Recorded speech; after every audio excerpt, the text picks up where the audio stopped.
నా ప్రియమైన దేవుని బిడ్డలారా, చూడండి, వాళ్ళ జీవితాలు ఫణంగా పెట్టారు.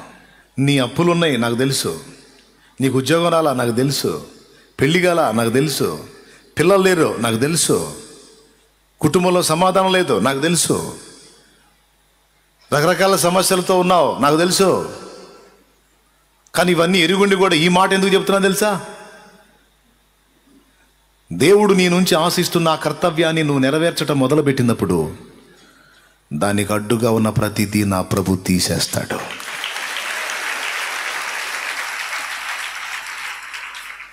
యుక్తమైనది నువ్వు చేపట్టినప్పుడు ప్రభు చిత్తాన్ని నెరవేర్చడానికి, ఆయన సంకల్పాన్ని నెరవేర్చడానికి, ఆయన నీ ముందుంచినటువంటి బాధ్యతను నెరవేర్చడానికి నువ్వు కూడా త్యాగపూరితంగా ముందుకు రాగలిగితే ఇతరుల త్యాగాన్ని నువ్వు నేను అనుభవిస్తున్నావు. ఒప్పుకుందామా? త్యాగం చేయకపోతే సువార్త అందేదా? షాలేం రాసనేవాడని నేను కూడా ప్రకటించకపోతే నీకెట్లా తెలిసిద్ది చెప్పు? మరి నేను కూడా అన్నీ పక్కన పెట్టుకొని త్యాగం చేస్తేనే కదా. మరి ఇతరుల త్యాగాన్ని నువ్వు అనుభవిస్తున్నావు, మరి నీ చుట్టుపక్కల నీ సమాజం, ఇరుగు పొరుగు, నీ ప్రాంతాలు, నీ ప్రదేశం, నీ బంధుజనాంగం, నీ వారు కుప్పలు తెప్పలుగా చచ్చి నరకానికి పోతుంటే ఎంత చింత లేకుండా ఎట్లా తింటున్నావు, ఎట్టా నిద్రపోతున్నావు? నీ బాధ్యత లేదా? కాబట్టి ఇతరులు నా కొరకు త్యాగం చేసి యేసును పరిచయం చేశారు కనుక నేను కూడా త్యాగం చేసి నా ప్రభుని లోకానికి పరిచయం చేస్తా. నా ఊపిరి ఎన్నాళ్ళు ఉంటుందో నాకు తెలియదు, ఇంకెన్ని రోజులకి నేను బతికుంటానో నాకు తెలియదు, తిరిగి నన్ను ఎప్పుడు యేసయ్య పిలుస్తాడో నాకు తెలియదు. నేను తుది శ్వాస విడవక మునుపే నా ప్రభు అంటే తెలియని ప్రజలకి ఎట్లనన్నా కష్టపడి వారిని దర్శించి వారికి నా యేసయ్యని పరిచయం చేయాలి. దానికోసం ఏ విధంగానైనా సరే నేను ముందుకు రావాలి. దానికోసం నా జ్ఞానాన్ని వాడాలి, నా టాలెంట్ను వాడాలి, నా టైంని వాడాలి, నా జాబును వాడాలి, నా ధనాన్ని వాడాలి, నాకు యేసయ్య ఇచ్చే డబ్బు, ఆ డబ్బుని వాడాలి, నాకు ఇచ్చిన ఆయుష్కాలాన్ని వాడాలి, నా ఆరోగ్యాన్ని వాడాలి, నాకు దేవుడిచ్చిన జ్ఞానాన్ని వాడాలి. కర్తవ్యం అదే. రాకడ దగ్గరికి వస్తుంది. బాధ్యత పట్టకుండా చాలామంది క్రైస్తవులు బ్రతికేస్తున్నారు. దేవుడు మాట్లాడుతున్నాడు, గుర్తుపెట్టుకోండి. ఒక పక్క ఆత్మలు ఘోరంగా నశించిపోతున్నాయి. ఇంకా మనం ఐహిక ఇచ్చలతో, పిచ్చి పిచ్చి వికారాలతో, వేరే వేరే వ్యాపకాలతో, పనికి మాలిన చర్యల్లో పడతా లెగుస్తా ప్రయాణం చేయటం కాదు. దృష్టిని పని మీద పెట్టాలి. కర్తవ్య నిర్వహణ కోసం మనం పునః ప్రతిష్ఠ చేసుకోవాలి. ఏది విస్మరించామో దాన్ని మళ్ళా చేపట్టాలి. దేవుని ఆత్మ నిన్ను మళ్ళీ అడుగుతున్నాడు, ఇతరుల త్యాగం ఏమో నువ్వు పొందుతావు, మరి నువ్వేం చేయవా? నేను కూడా చేయాలి. నేను అనుకున్నానండి అట్లా. నేను అనుకున్నా, అరే ఇంతమంది త్యాగం చేసి నాకు యేసయ్యని పరిచయం చేశారు. అరే యేసయ్యని తెలుసుకున్న నేను నా స్వార్థాన్ని బతికేస్తే మరి మిగిలిన వాళ్ళ సంగతి ఏంటి? నా పట్టణం సంగతి ఏంటి? నా ప్రజల సంగతి ఏంటి? నా బంధుజనాంగం సంగతి ఏంటి? నా కుటుంబ సభ్యుల సంగతి ఏంటి? నా ఇరుగు పొరుగుల సంగతి ఏంటి? బాల్యము నుండి నేను ఎరిగిన నా వారి సంగతి ఏంటి? కాబట్టి ఏదో నేను ప్రభువుని తెలుసుకున్నాను, జీవితాన్ని అలా గడిపేద్దామని అనుకోకూడదు. నా వంతు నేను తోడ్పాటు చేయాలి. యేసయ్యకు నేను కోఆపరేట్ చేయాలి. దూతలు అడిగితే యేసయ్య ఏమన్నాడు తెలుసా? వాళ్ళు బలహీనులే కావచ్చు, నేను ఒక్క మాట ప్రత్యక్షమే మాట్లాడితే మొత్తం బాప్తీసం పొందుతారు, అది కాదు. చాలా సహజంగా మామూలు సంగతులే వాళ్ళ చేతనే ప్రకటింపజేస్తాను. ప్రస్తుతం వాళ్లే నాకు సహకారులు, మీరు పనికిరారు, వాళ్లే కావాలి. మీరు చేస్తే వాళ్ళకి కాపుదలుగా ఉండండి, పోయి వాళ్లే ప్రకటించాలి. ప్రభువా పని అయిద్దంటావా? చూడండి, ఈ బలహీనులే నా నింపబడి బలవంతులై నా సువార్తను విశ్వవ్యాప్తం చేస్తారు. చావుకు భయపడి, సమస్యలకు భయపడి పిరిగి పందల వెన్నుచూపల చావుకి ఎదురుపోయారు. ఈరోజు మన కోసం ఎదురు చూస్తూ ఉన్నారు.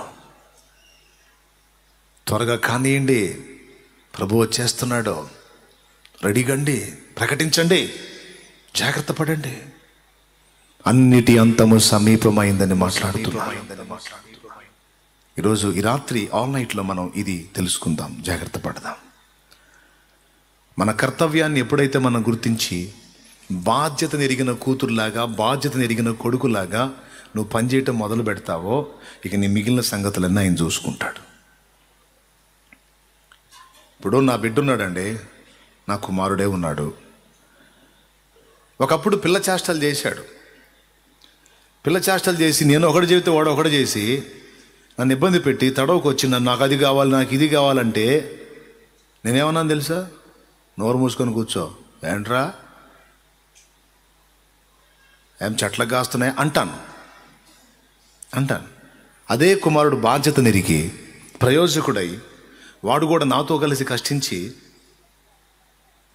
ఆర్జించేవాడయ్యాడనుకో, ఇక వాడేంది, వాడు నాకు వస్త్రాలు కావాలి, నాకు అది కావాలి, నాకు ఇది కావాలి కాదు, ఏవేవి కావాలో నేనే వెతికి రెడీ చేసి ఆడ పెడతా. ఎందుకు? బాధ్యత నెరిగిన కొడుకు, బాధ్యత నెరిగిన కూతురు, వాళ్ళ కర్తవ్యం ఏంటో గుర్తుపట్టి ఆ కర్తవ్య నిర్వహణ కోసం నా బిడ్డలు రాత్రింబగళ్ళు కష్టపడుతున్నారు కనుక వాళ్ళకి ఏది తక్కువ చేయకూడదని అవసరమైతే వారి తల్లితో చెప్పి మంచి ఆహార పదార్థాలు వండిస్తా. స్తోత్రం. ఏమండి,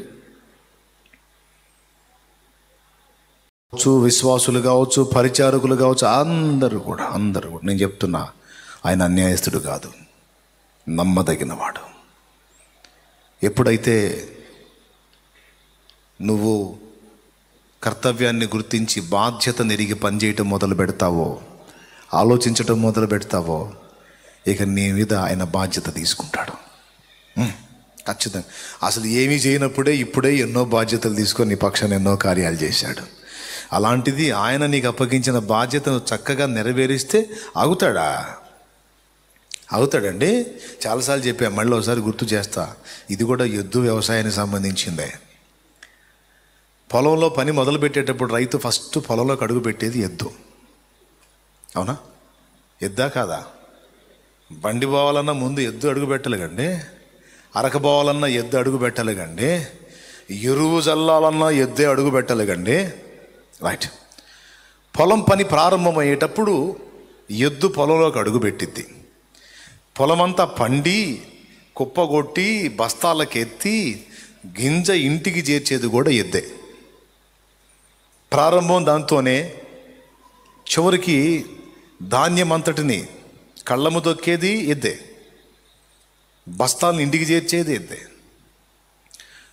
మధ్యలో దున్నేది అదే. వ్యవసాయం అంతా దాంతోనే నడవాలి, పనంతా దాంది చాలా వరకు. అవునా కాదా? చెప్పండి గట్టిగా. ఎందుకు చెవుల్లో మాట్లాడుతున్నారు? నీరసం రోగులు. హుషార్ కిదర్గాయా నీనారా? నిద్ర వస్తుందా? నేను బాగునేనుగా. దేవునికి స్తోత్రం. హల్లెలూయా. గట్టిగా చెప్పండి. అవునా?